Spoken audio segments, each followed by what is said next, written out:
waxaanu mar labaad warbaahintayeedoo hore oo qusaysay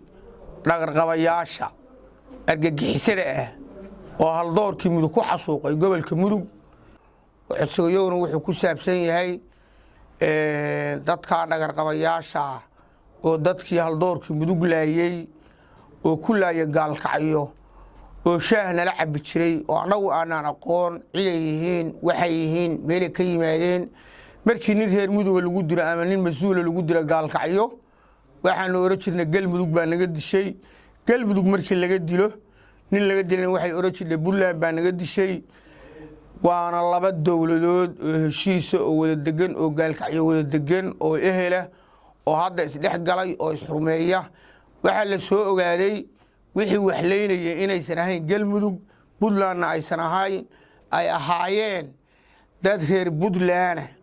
oo ka soo jeeda buntland asaliyadoodu ay tahay buntland oo argagixiso ah baa waxay ku dilayeen haldoorkii mudug magaalada gaalkacyo iyagoo aan u bereenayn hooyo iyo gabar iyo aabbe iyo wiil iyo sargaal iyo adeer midna u abayeelayn anugu waxaan ka socdaa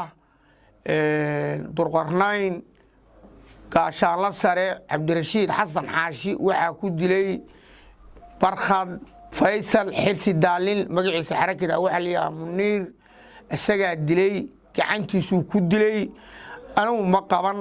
annagu ma anaan qaban ehladaydii ma aysan qaban laamaha dowladdaa noo qabtay laamaha dowladdaana tustay asagii baa na geeyey meeshii uu wax ku dilay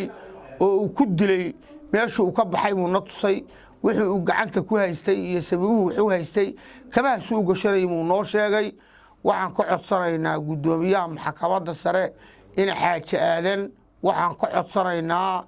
dadka aan dhibanayaasha ka nahay oo dadka yagii laayay in aanala ka saabasaabayn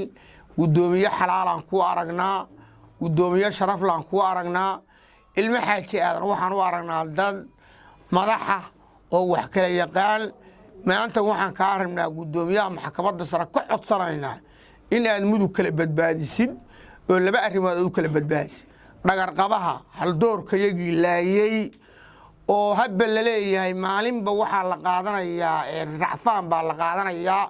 kuwii racfaanka la qaato amiirada ahaayoo dib loo dhigana waxaan leenahay oo kaga dhiidhigaynaa in ayagana sida kuwii hore naloo ku xukumo maadaama amiire ay ahaayeen ama bastoolad ha haysto ha qariyo ama amiir ha noqdo ama wiida ha ahaado oo hubiyo ha ahaado waxaan leenahay guddoomiyaha maxkamadda sare